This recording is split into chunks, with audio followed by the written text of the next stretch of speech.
how to install XAMPP on Windows 11. So that is what I'm going to show you guys in this super quick and easy tutorial. So let's get into it.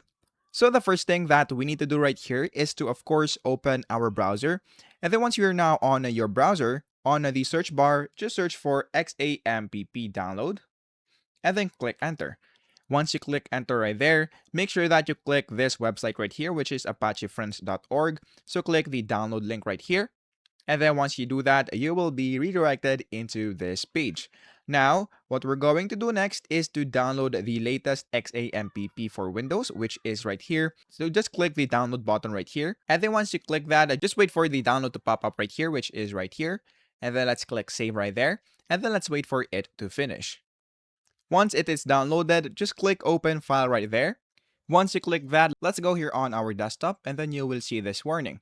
So once you click this warning, what we're going to do is to just click OK right there and then click next.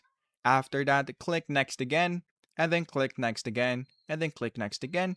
And then after that, just click next and then it will now begin to install. Now what we're going to do right here is to once again just wait for it to finish.